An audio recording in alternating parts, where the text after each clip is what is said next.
This episode is brought to you by Cavanaugh's Grill, one of my favorite places to eat and drink in any PA. They've got one of the best outdoor patios with 13 TVs and over 20 beers on tap. You can also dine inside at this cozy Irish-style pub where your beer never goes empty. Did I mention how delicious their food is? Their in-house smoked brisket, barbecue ribs, and wings are to die for. So grab your friends and have a drink on me at Cavanaugh's. Mention code STACKS for one free draft beer with purchase of any entree when you dine in. Located at 163 North Main Street in Mountaintop, Cavanaugh's is open at 4 p.m. during the week and 12 p.m. on Saturday and Sunday during football season. Dine in today at Mountaintop's only Irish-style pub. This episode is brought to you by the Pest Rangers. Finding insects in your home can be a real pest. I know I felt that way when I discovered termites living rent-free in my house. But thanks to the team at the Pest Rangers, I'm no longer bugging out over this issue. So if any creepy crawlers are cramping your style, there's no ifs, ands, or bugs about it. You gotta call the Pest Rangers. For more information on how to rid your home from unwanted pests, call the Pest Rangers today at 570-826-1114 or visit them online at thepestrangers.com. This episode is brought to you by Brrrn, the fitness company behind the Today Show approved Brrrn board. If I'm being honest, working out can be a real chore, especially as a new dad in desperate need of sleep and cardio.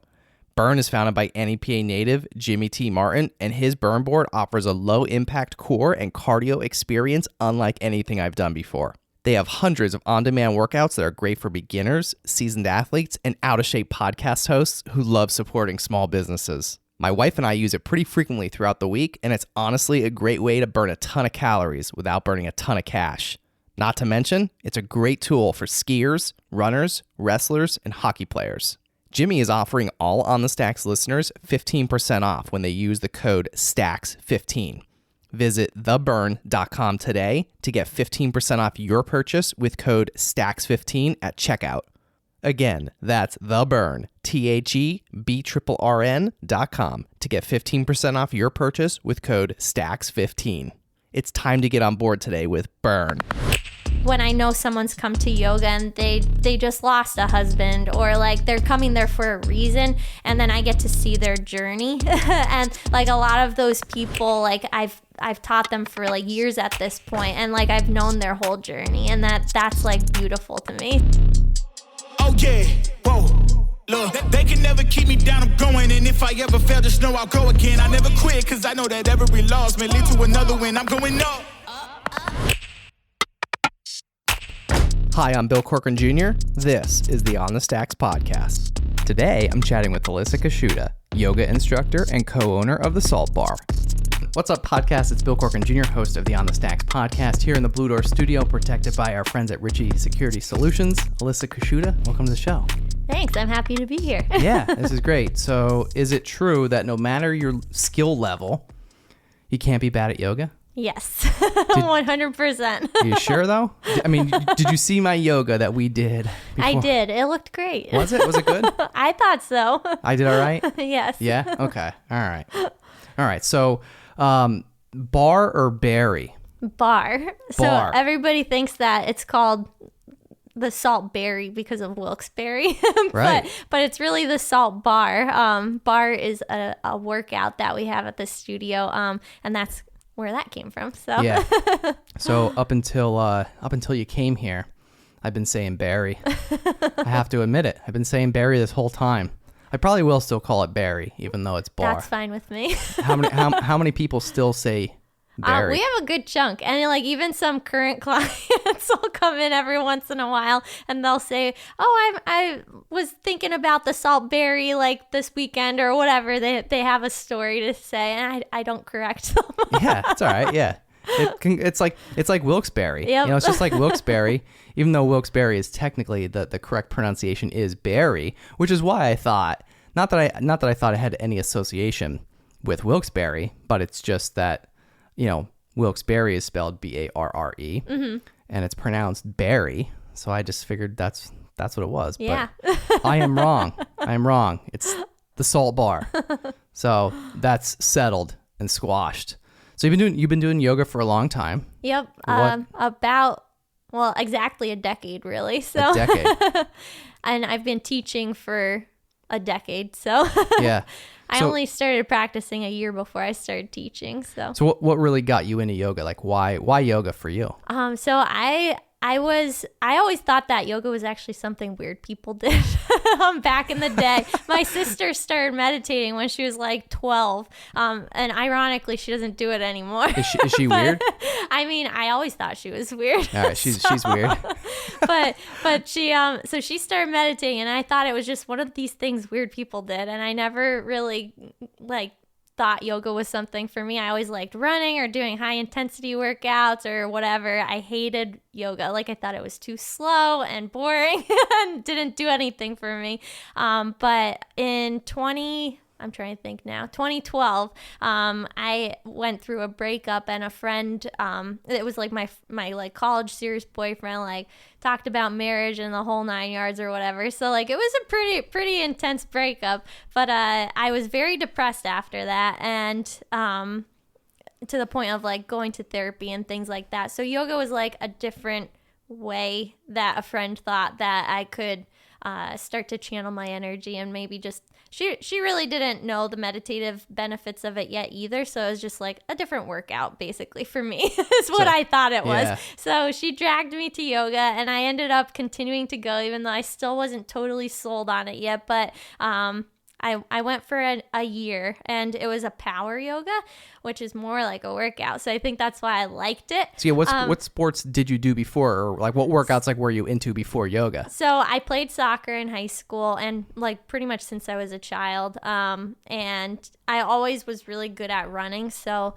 I ended up running after college and enjoying that. And mostly, I actually did that in college too. I would just do that and like the insanity workouts and stuff like that. I always liked basketball growing up as well.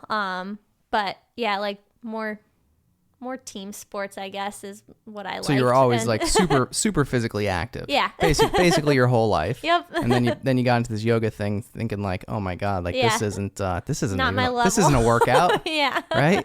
This is like a lower level thing, but Yes. it's not. Yeah. Right? Yeah, But it was actually hard when I did it. Especially the power yoga, because it's so fast paced. So you're like up or down on the ground, and then up, and then down again, and then up. Like it was all over the place, but I liked it for that reason.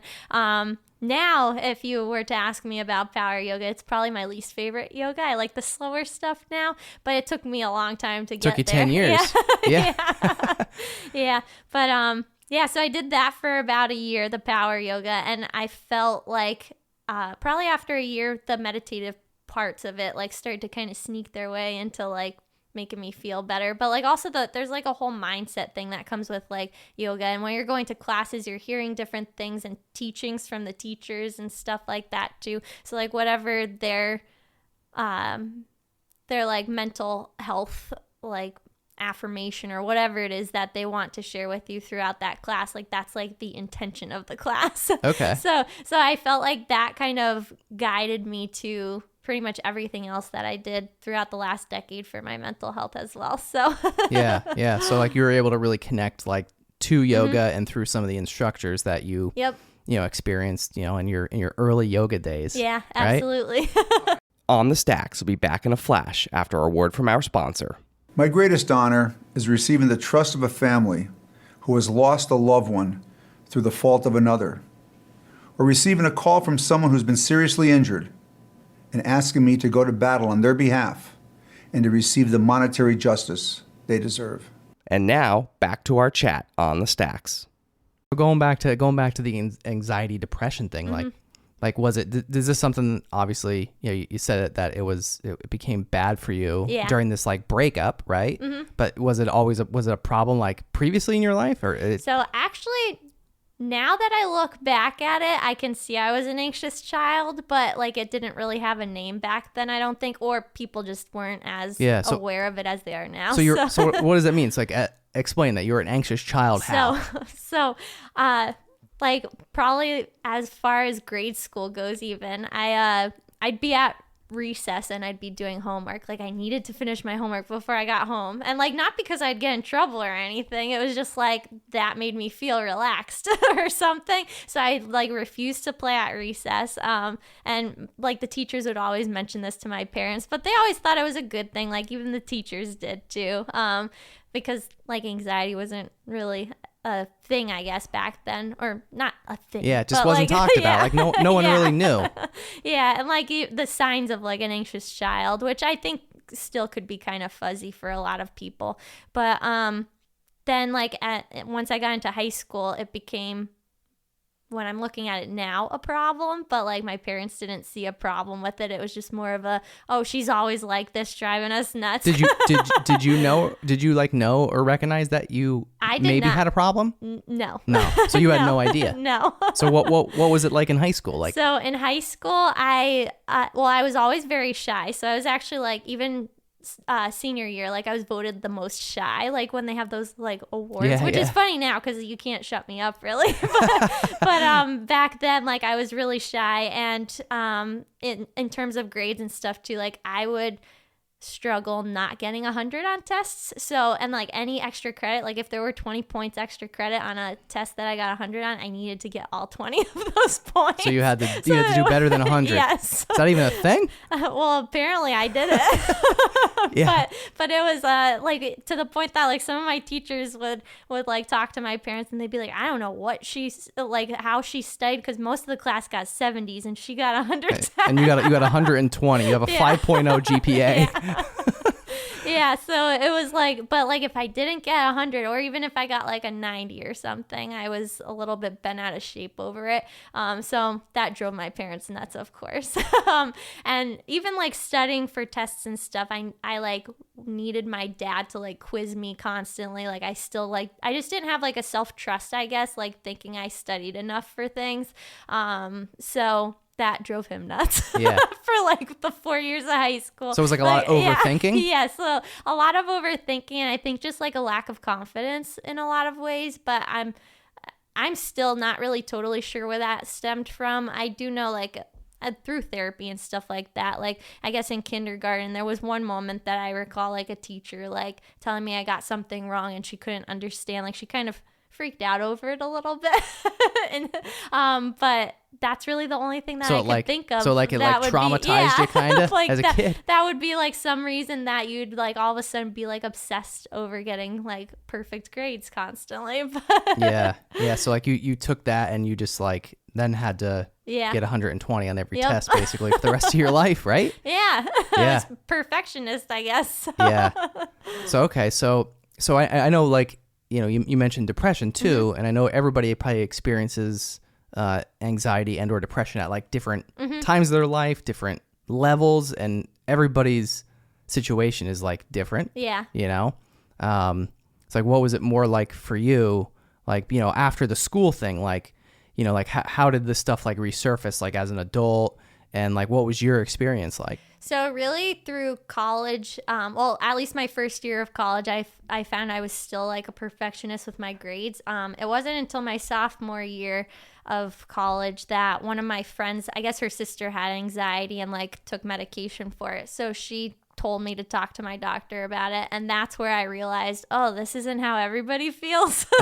And like everybody's not just like constantly like on and like not sleeping through the whole night and like that kind of thing, because that was pretty much my whole life too. Like I didn't think you slept 12 hours if you wanted to. Okay, so sleep was like a problem. Yeah.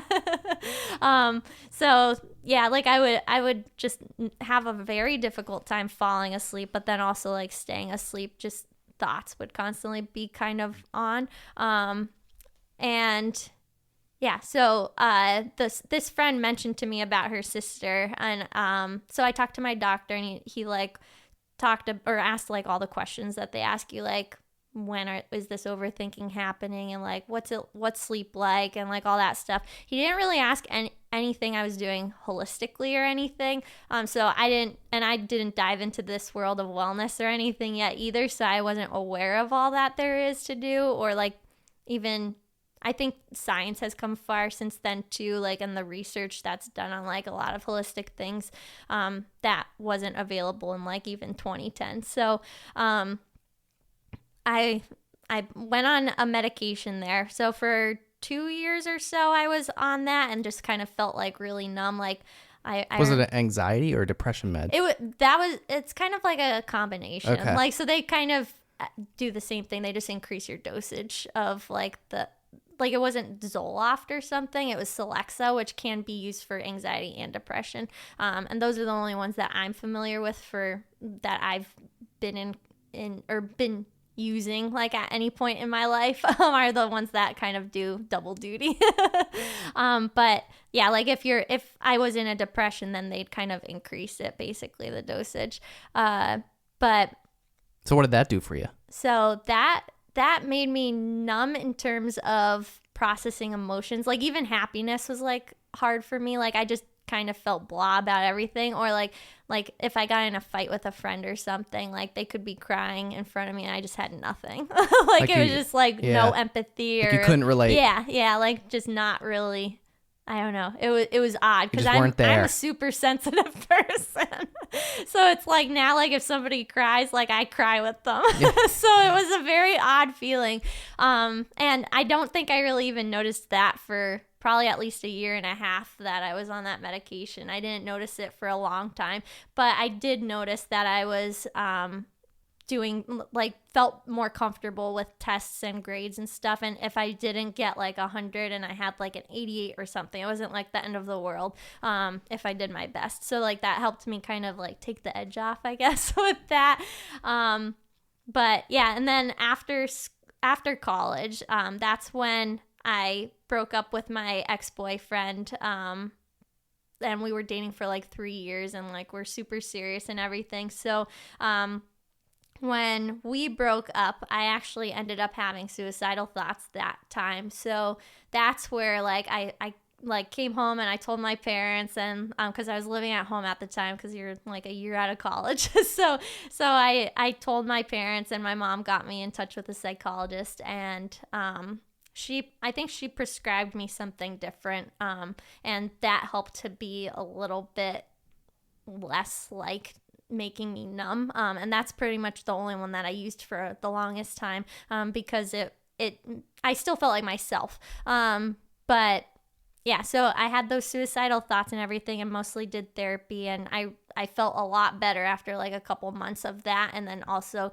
doing yoga, and then I signed up for my teacher training that November, I want to say. So that's probably like 7 or 8 months after the breakup. I started doing my teacher training for yoga and was like on this new life and path. this is all like 1 year out of college. Yep. So like did you have like your first like real job at this point? So yes, I had my first real job. I got it like right out of college, and so yeah, I was probably there for 1.5 years before I did my teacher training. What were you doing? I was a digital marketing specialist, so I did like social media marketing was the main thing I did at that company, but also like coding and different things like that. It was kind of a jack of all trades kind of job where you learn to almost be like an entrepreneur within the company, because you have like your own little websites that like you're managing, and sorry, the company had like 5 or 6 websites. So then like each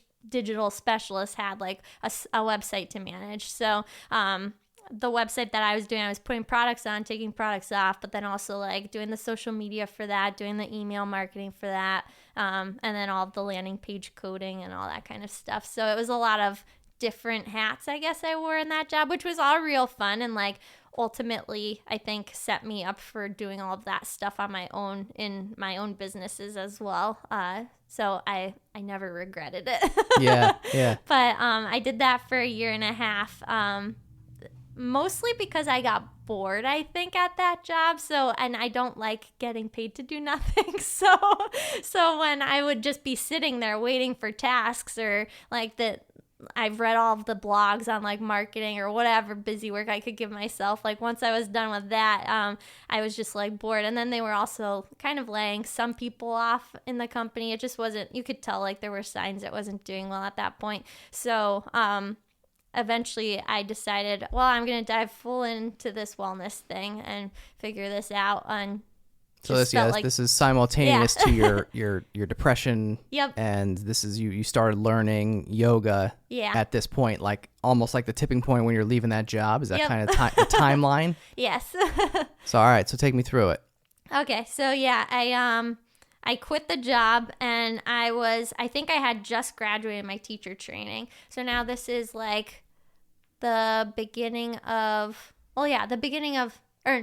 no, sorry. It's the end of 2013, I want to say. Or yeah, so it's like almost 2 years out of school, right? Yeah. So so once I graduated the teacher training, then I like did a yoga retreat to really kind of just, it was like my gift to myself or whatever. And I connected with a lot of the people there too, who also had like the passion that like I did for like helping people. And it kind of helped me see like, I don't know, just like all different ways that people live, I guess, that are also like, and how they found yoga, like their story coming to yoga.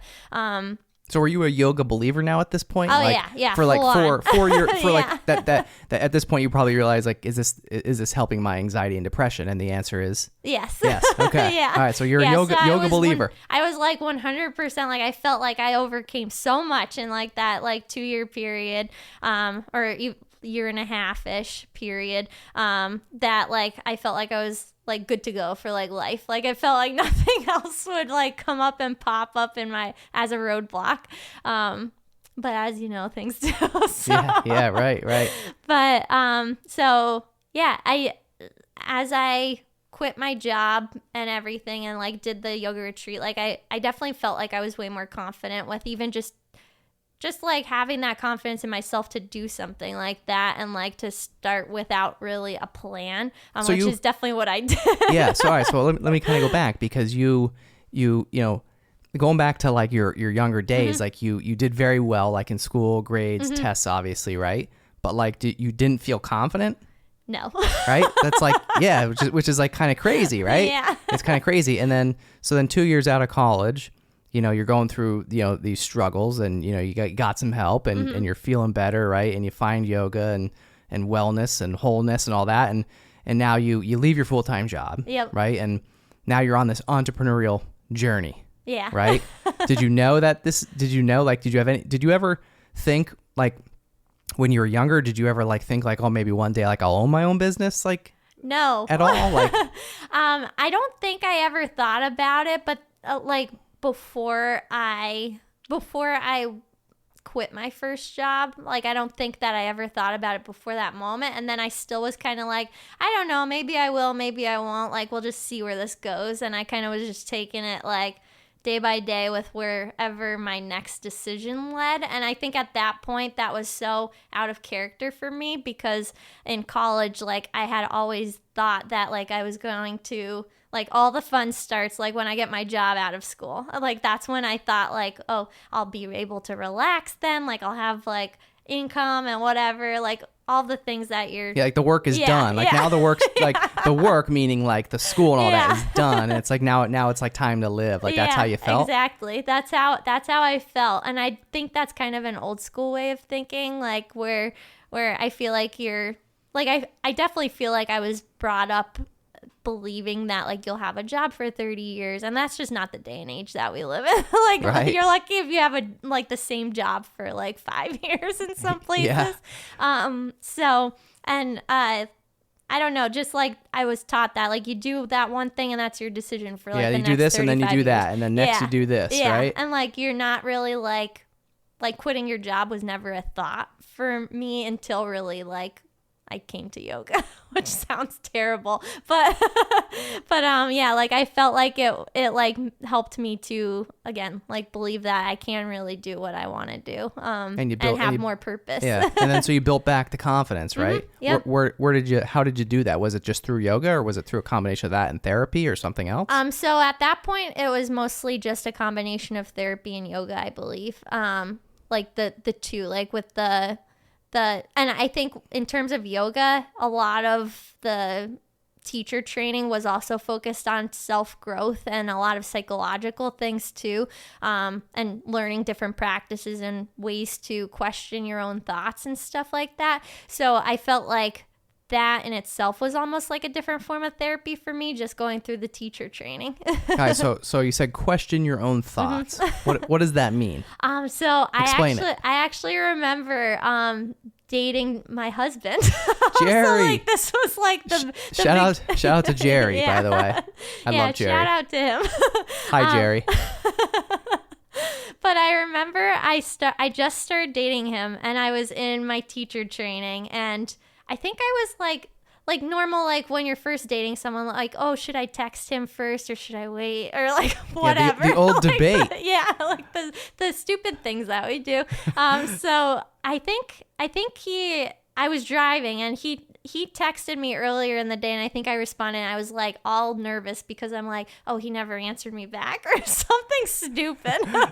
And I remembered like having that thought though, and I'm like, why am I like questioning like, or like putting my self-worth into like him responding? And that was like the first time that I feel like that thought shifted for me a little bit. So this was something you learned? Yeah. You learned this in my teacher training. Okay, yeah. So you learned this process of questioning those thoughts that come up in your mind, like right as they happen? Yes. Okay. Yeah, and I mean a lot of that is practice too. And like if you give me a task, like I'm going to accomplish it. So I feel like that's something that's very easy for me. Like when I'm in therapy, or like if I'm taught ways to navigate different things, like that's very easy for me. So I felt like once someone told me that, that's all I needed to do is like run with it pretty much. So it was a practice that was easy for me. It's not going to be that easy for everybody, but it was for me. Well, that's good. Yeah. All right. So what else? So what other thoughts or thought patterns, like, I guess from then on, like, did you learn to like recognize and question? So, I think it, like, a lot of stuff kind of was along the same lines, but at different points in life. So like when I separated from my ex-partner for my first yoga studio, which was 2016, we separated and went different ways, I'll say. When that happened, I was definitely questioning whether I could run a studio on my own, even though we had only been open for a year. So I was really like... So this confidence thing now is like coming back, right? Like lack of. Yeah, so I definitely questioned then. And then I'm like, well, why wouldn't people want to come to my yoga class? Like, I know I'm a good teacher, and like they were coming before then for my classes, and nothing ultimately really changed like at the studio after that. So it was just kind of like me seeing that like I can do it then at that point. Like you can do it on your own. Yeah. Yeah. But like definitely just reframing that way of thinking. Like I like to do an exercise journaling now too, that it's kind of like fact checking. Like, oh, I have this thought. Like, what part of this is actually real and what part is not possible for it to happen, or like what part is just something that I'm projecting. Like it's not a present thing that's happening. Right, so it's just kind of like a made up, like, yep. it's not factual. Yeah, so then like as I write that down, then it almost like calms me down, because then I'm realizing, like, it's almost like you're writing out your thought process, and you figure out that like, oh, I'm lying to myself. Like this isn't a real thing to be worried about. Right, I'm worrying about something that is either most likely probably won't happen, or obviously didn't happen, right? So like you just take thoughts. Are they random thoughts? Like and when you're journaling, right? Is it just anything? Like, is it like like just whatever thoughts are in your head, you just write down whatever, even if it's not a complete sentence? So it depends on the day, but usually that's how it is for me. Yeah. I'll just start, because I know a lot of people struggle with when I ask them if they journal, like if I'm doing a Reiki session, or like talking to them like with like just in general, like about their anxiety, or like if they're dealing with loss or something, I'll ask them like, do you journal? And a lot of people, like more people than not, are very afraid to journal. Like they just hate it, or they think they're not good at it. And it's not really, again, something just like yoga, it's not something you can be bad at. Really, I think that not having a structure to it is the way to practice it. The way that I ended up enjoying it is I used to call them morning pages, where I'd like set a timer for 5 minutes and I'd literally write any thought that came into my head. So it might be like, it might start out as, oh, I had this for breakfast this morning, and this is how I felt when I woke up, and then this is what happened in the shower, and blah, blah, blah. And then it turns into this whole therapy session that I'm writing about. And it might end up getting deeper than that, but like it starts like at the most basic things that I'm just like writing about. So like you would do this, like, do you do this every day? So I used to do it every day. I actually journaled today, and I like wrote down too. You said, like, I hope I have a great I hope I have a great show on the OnTheStacks podcast. Yes. Was this included in it? No, it wasn't. Oh, actually. shit. I should have. But no, I was journaling just because this was the first time in like I think 2 months that I've written, and I always I get hard on myself when that happens, because it's like I know better. I know that like I should be practicing and doing like journaling every day, things that I know help me during the hard times, not only journaling during the hard times, because that consistency, it's just like a workout. Like your muscles aren't going to be strong if you quit for 2 months and then get back to it. Yeah, so what you're saying is like you shouldn't just be doing the journaling or whatever. Mm-hmm. Even in the good times, you should do it just, Yep. on a regular, consistent schedule. Yeah. Just to be. Yeah, journaling or like any mindful practices that help you or whatever. Like anything that you feel like makes you fulfilled. Like I think you should be doing that consistently. Yeah. But yeah, so that's what I wrote today though. I wrote that I hate that I take breaks on journaling. That was like my first thought. Because well, at least you're honest with yourself. Yeah. Right? Yeah. And then it turned into like a lot of different things, like where I know I'm struggling right now, but then like also like I almost reframe it for myself in those journal entries. And like I turned it around to gratitude today. So like something that you're like that I know that you're, and research will tell you this too, but your brain can't be grateful but also negative. Like it just can't happen physiologically. So gratitude was something that like I know I've slacked on practicing lately, and that was something that like I thought of today, like how just how like so the kids thing is like a real big thing for me and my husband currently, and like because we haven't had kids yet. So that was one thing that I thought of today that was heavy on my heart, but I also reframed it to, well, I'm really grateful that like we could take a day trip like we did yesterday and like go an hour and a half away and do something randomly, and like just little things like that that help to make you feel grateful for like what you have instead of what you don't have yet. So so practicing gratitude. Yep. Is that and that's part of the journaling? Yeah.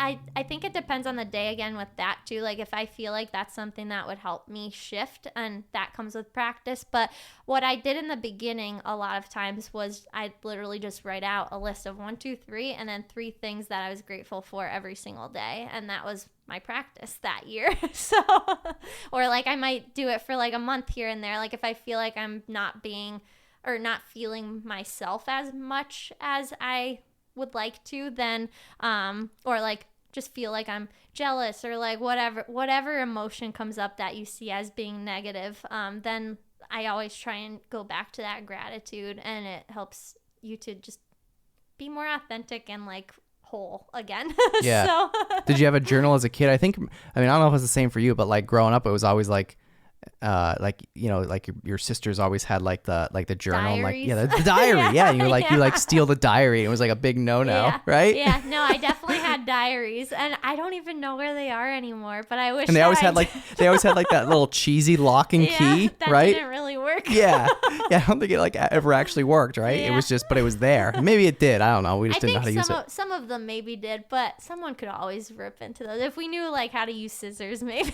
Yeah, you just pry it open, right? Yeah. But I definitely had diaries, but they were always like silly things. Like I think I would write things about like friends, or if I got in a fight with one of these girls and she was so mean to me or something like that. But I always did do that. I wrote all the time. Yeah, even as a kid. Yeah. Okay, so you've been pretty consistent. Yeah, that's true. I never thought if of you really that. think of it that way, like, you know. So 2 weeks of a break is nothing. Yeah, so don't be so hard on yourself. You've been doing this since you were a little kid, right? Some people haven't done it in like ever. Yeah. Right? So what else? What other are there any other like skills, tactics, anything that you learned that kind of have helped you that you think if you share can maybe help somebody else that's going through the same thing? So I think especially during the hardest point in my life, I think to date, because that was when my husband was really sick this year. And with that, I feel like the biggest thing, because you're just going back and forth to the hospital and like making sure they're okay, but then when you come home, like when I came home, there was no one there, so it's just my cats. It's like, well, if something happens to him, my entire life like shifts. So it was like a different kind of depression. Like I've never had that type of depression. So this is my most recent, obviously, depression, where you're just imagining like at any point like you can lose that person that your life's built around. So what helped me to almost feel present, even though things were so uncertain while he was healing and we were figuring out, like still learning answers to what was happening, was probably breath work.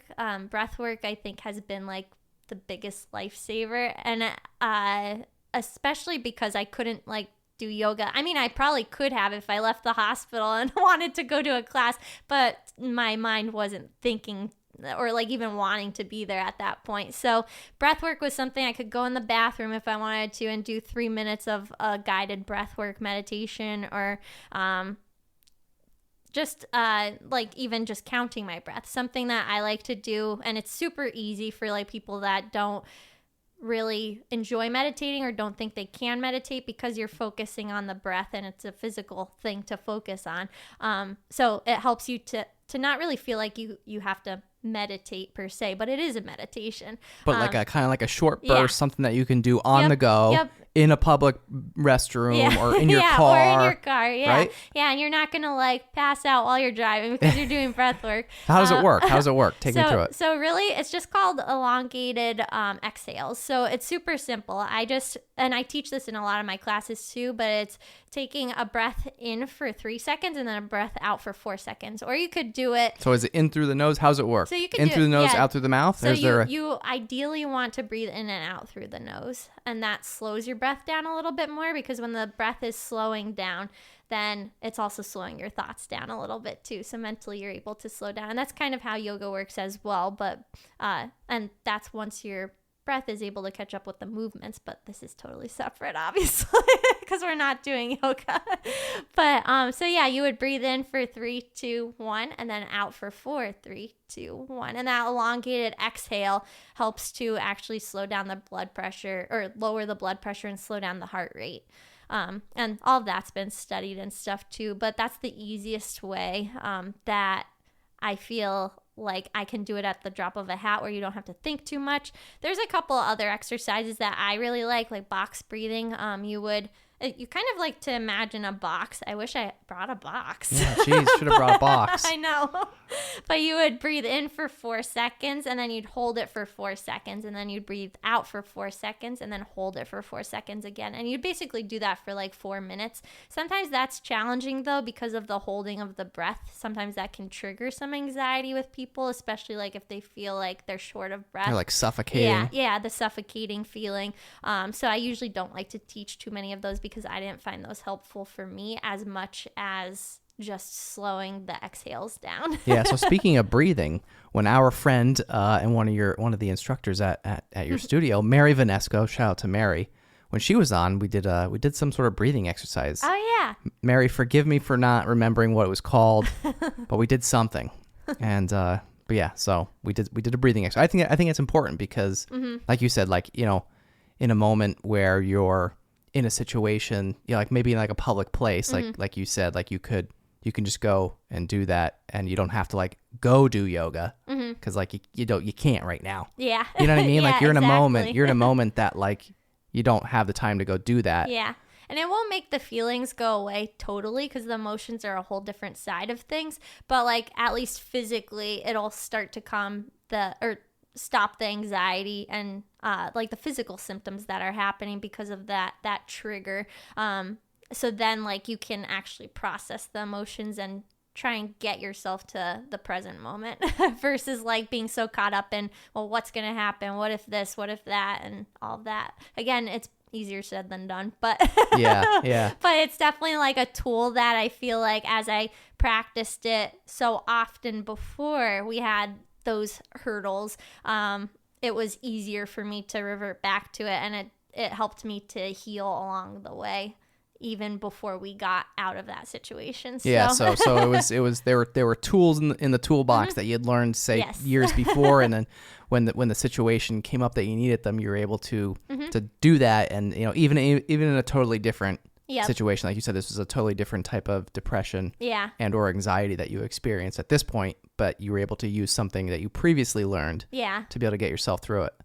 And these are all things that you teach. Yep. Right? Yep. I teach all of them through my yoga classes. But I also like to do like different workshops that are just focused on like a yoga for anxiety workshop I've done that's been like huge. And that's mostly actually on the breath. But then like I'll also like teach for it's over 4 weeks, and then I'll give them like 4 different practices to do, and different poses that are good for anxiety too. And a lot of them you do in a lot of other yoga classes, but it's also nice when you're coming for a specific reason, and then you can kind of connect the dots along the way. Right. Okay. Yeah. So you're not coming just to do yoga. Like you're coming, you have an idea in mind, and then you're taking the appropriate class to kind of get you to where you need to go. Yes, exactly. Interesting. And then like usually after like workshops like that, I can tell them like exactly what ones on the schedule they'd like, if they're still like, if anxiety and depression is what they're going for. And a lot of times people come in and they'll open up to me about that regardless. So that's nice too, because then I don't have to direct them to a workshop. I can actually just help them like right off the bat, like I know what you need. Yeah, exactly. Yeah.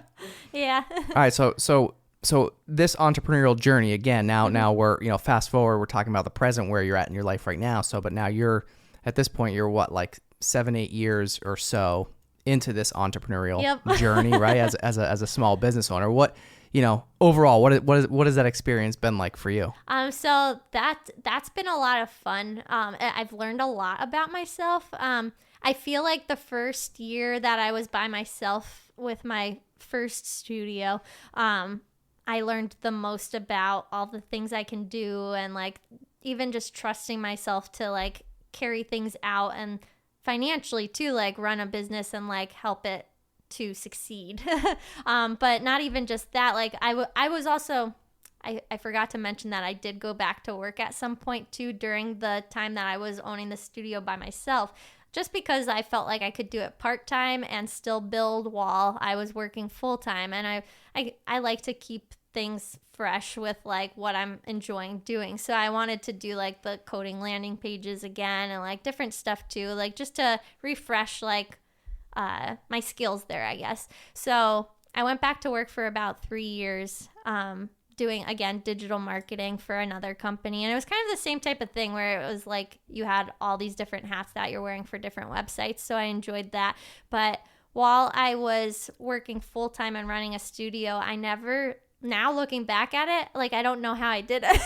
Right? Because I feel like there was so much, and like there's so much now, even with having 2 partners now. So during 2020, ultimately, I actually quit my second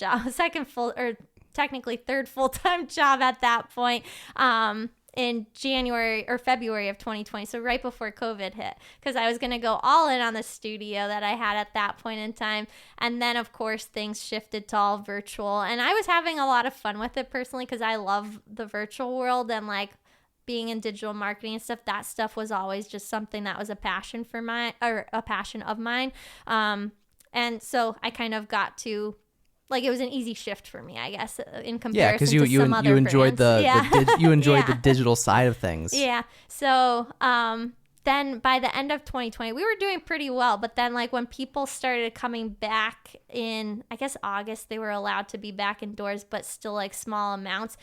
a lot of people were still fearful. So we were maybe getting like 2 people to come in, and then the rest were virtual. So ultimately I ended up deciding, or I guess being torn about whether I should keep my space or go all virtual. And at that point in time, it just happened that Katie Duffy, who's my one partner now, shout out to Katie Duffy. Yeah. she was actually one of my bar teachers at my old studio. And a year prior, she had opened the Salt Bar with my other partner, Michelle Casey. Shout out to Michelle Casey. Whose husband is also Casey Dental. There we go. Yeah. But the whole Casey family. I know. So the 2 of them had asked me to come for lunch, and I just thought it was maybe like we'll brainstorm like how we can utilize COVID or like whatever to build our businesses and work together as a team or something like that. But I didn't think that they were approaching me to come on board with them as like another owner and we'd merge. So basically I had that decision then. Do I go all virtual and close my original doors, or do I just close my doors and give my people that are coming in person and have memberships another space to come to as well? Well, obviously I chose to go, Obviously, go with partners. Yes. Yep. It was a great meeting with them because I just felt like, I don't know, like I had met with people in the past that had wanted to partner with me, and after I had one partner and separated, I had never thought I was gonna partner with anybody You're probably again. skeptical, right? Yeah, but so definitely, like I never thought that was gonna happen again. And upon our meeting, like it just felt like naturally, like intuitively, like that was what I wanted to do. It was like the easiest decision. So, like you knew it in your gut. It was like a good gut feeling, right? And that's pretty much how I make all my decisions is like, if it feels good, then I'm going to do it. There's nothing like holding me back. So, so we partnered, and like having 3 of us on board, like it's great because I feel like we can cover more ground, even though all of us have a ton of stuff to do all the time. Like it's just nice to even like have somebody to bounce ideas off of and to really finesse things a little bit more than when you're on your own. So yeah. All right. So tell me a little bit more about the whole experience there. So the whole experience, it really is like a whole experience. Yeah. Because once you walk in, like we have a little bit of everything where it, even like in terms of coming down to making our brochure, we can't fit everything on it because there's like so many classes. I think we have 42 classes as of right now. So we usually have like around 5 classes a day or so. Some days there's a little bit more, like 6 or 7, depending on like what day it is and the time, and also like how many people are coming to them. And a couple of our classes every week are also virtual, and they're probably always going to stay virtual. We have a non-heated space and a heated space. So we have hot yoga and hot bar, hot Pilates as well. But then we also have some options for those people that really don't want to be in a hot room. And the hot room varies. For certain practices like 26 and 2, it's a traditional hot yoga. That practice needs to be at 105 degrees. I don't like that That's personally. warm. It's warm, people. But the people that love it, they love it. They do. So, and then the other classes, most of them are usually in the high 80s or low 90s.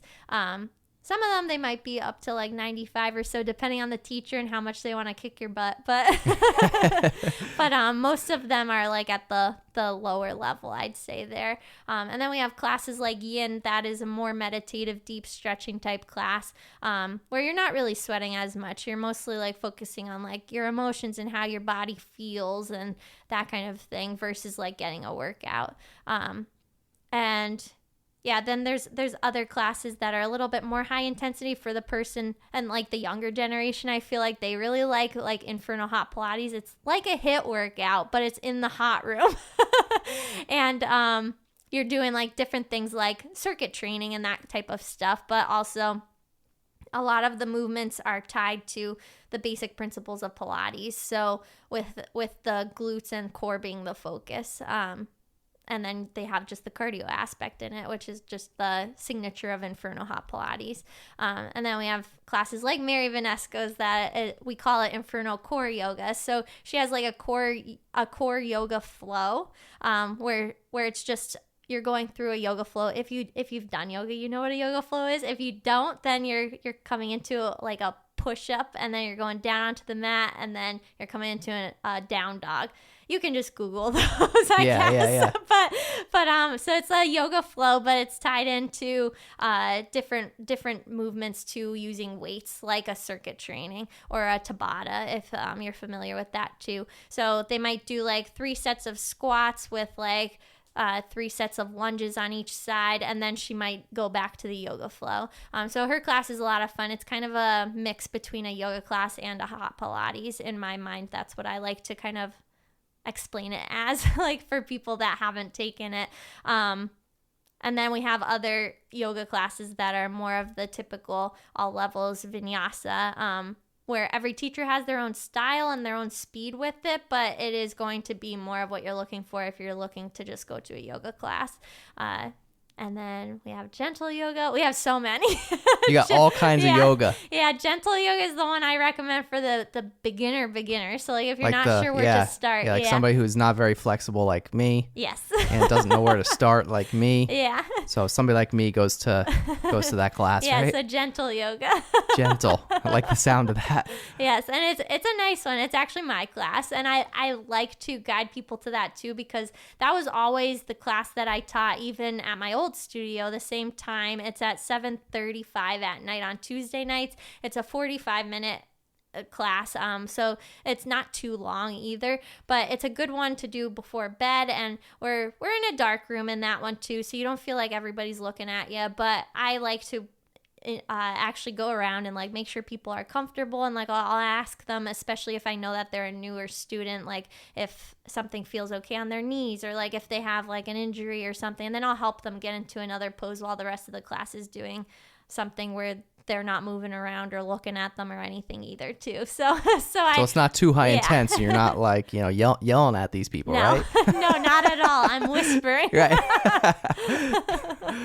So it's a very relaxing, like ease into the yoga journey. Yep. And then usually after they take that class, like they'll let me know, like, I'll ask them afterward, like how they felt in it, and like if they liked it or if it felt too, like it was too much for them, because there's options that they can do less in than gentle yoga, but there's also options where they can do more if it felt like it was too slow for them, or they just want to know, like, well, you saw my skill level now, so like what do you think I can do these other classes? And they can ask about like what times feel like they're good for them, and I can let them know then, because I've seen like where their body's at in that class, so I could tell them like if they'd like it or if it wouldn't be achievable for them at that moment because of an injury or something like that too. So yeah. So what would you say, along the entrepreneurial journey in general has been like the most rewarding part for you? That's hard. It's probably a lot, right? Yeah.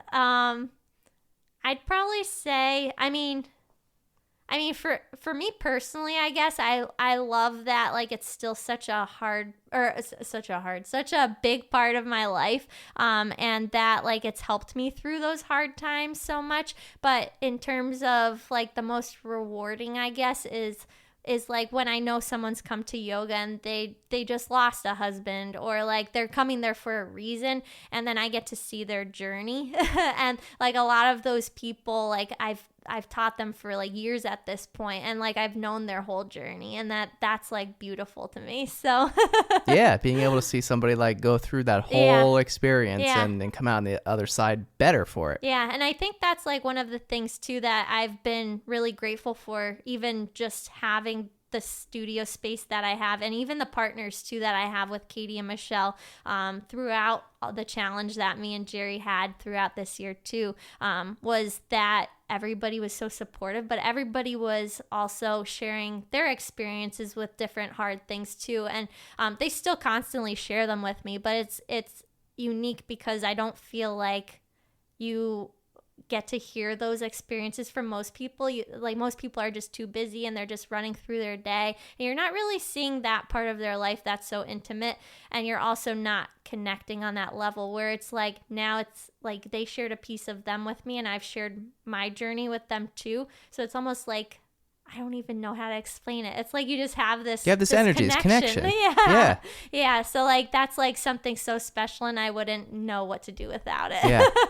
How's Jerry doing, by the way? Oh, he's doing great. He's still weird, but of course he's weird. He doesn't look like he has anything physically wrong with him. Yeah. There's a lot mentally, but But he's doing all right. yeah. I love you, Jerry. All right. What else? How can our listeners connect with you online? Like, what's the best way for someone to? I know you already talked about the Gentle Yoga Classic if they want to get started, but like, what's the best way for somebody to learn more about you guys? So I think that Instagram, our handle, I had to think of what the name was, but the handle is The Salt Bar. You can also email us at thesaltbar@gmail.com, and it's just the salt and then Barre is how you spell bar. You can also find us on Facebook at The Salt Bar. And then our website is, did I say website? I don't think so. I don't think I did. thesaltbar.com. And that has information too, like our phone number and everything on there as well, which I did not memorize. It's all right. All right. And physical location, like if somebody wants to just, some people don't like to call, some people just like to show up. What do they do? So if you're looking for our physical location, we're usually closed in the afternoons, but we're open every morning and then every evening. Every morning it's usually from like 8 a.m. to 11 a.m. And then in the evening we open back up at 5 and we're open until 8. So if you're looking for physical location though, we are next to the banks in Pittston. If you're not familiar with that, it's the old Coopers in Pittston. That's right. Yeah. It's like downtown Pittston. Yep. It's the old Pittston Apparel building. And there's a sign out front too. So can't miss it. Right. All right. Well, this is great. I appreciate you coming on and sharing your experience. I think, when people like you come on here and are willing to share, some of their struggles, I think it really helps other people. And, even if it just gives one person the courage to, ask for help or even to come to your yoga class because they heard this episode and they heard what you went through, what Jerry went through, and they, people will be able to connect, kind of like you said, people will be able to connect with your story and your journey and realize how much this stuff has helped, you as a person grow as a, just on a personal level, professional level, the whole bit. So yeah. Good for you. Yeah, thank you for having me. Yeah. I was excited. Absolutely. All right, Alyssa Kashuda on the Stacks podcast in the Blue Door Studio. Thanks for joining me. If you want to see more On the Stacks content, subscribe to our YouTube channel at youtube.com/OnTheStacks podcast or search the hashtag OnTheStacks on Instagram, Facebook, and LinkedIn. If you enjoyed this podcast, please subscribe and leave a review. We'll catch you next time on The Stacks.